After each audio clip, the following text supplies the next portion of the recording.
Protests across the country in response to racial injustice after yet another police killing of an unarmed black man. They brought out the tear gas. Protesters call for justice for George Floyd and police reforms. This is what happens when you live in a society that allows these things to happen. Then protests will happen and people are angry, and that's what we see. George Floyd's death is the latest in a pattern of police killing African Americans, and the Northwestern community grapples with mass protests and racism targeting the black community. This week has been a turning point in how I kind of view the United States. And it shows, especially in the protests, that as a country, things have reached fever pitch. Northwestern's Professor Stephen Thrasher has spent years reporting on police violence. The initial video, of course, was extremely disturbing and heartbreaking.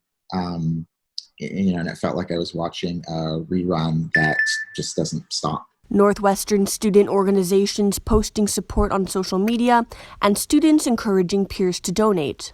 You don't have to physically go out to be a part of things. There's a long history around disability studies and activism that shows that there are ways to still be involved anyway. On Sunday, Evanstonians joined the nationwide protests in a show of support. We are doing it differently in Evanston, but we are just as outraged as anybody in Atlanta or Minnesota. Robinson said the protest was also to push for police reform within the Evanston Police Department. The protest came after a black man in Evanston filmed as police chased and arrested him last week. Have a collective movement towards demanding justice, specifically for Trent Hunt with the EPD. Last Wednesday, Evanston resident Trent Hunt filmed his friend who had been pulled over by police officers. In a warning to viewers, you may find this video disturbing. In Hunt's video, after officers told Hunt to move out of the road as he filmed. I'm recording y'all. What do you mean? What are you doing? For what? Why did I want to start recording? Because I felt like everything that's going on right now, it's just been escalating too crazy with the police. Bro, back up from me, bro.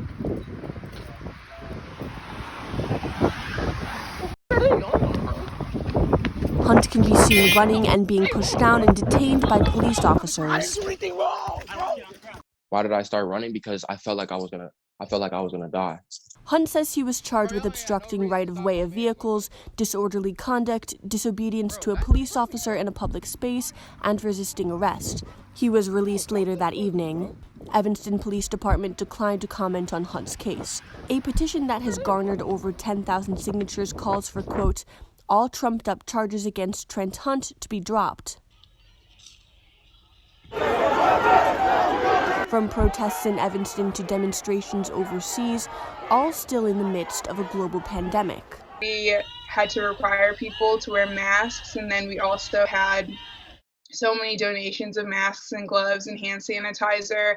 And I think people are protesting about how it was such a scramble for nurses and doctors and first responders and supermarket employees to get the equipment that they needed, but the police are just decked out in this really elaborate riot gear as if money is no expense. Now the Northwestern and Evanston communities voice calls to action. For white folks, something I think easy to do is to begin by speaking about this with their family, their peers. And communities wonder what comes next.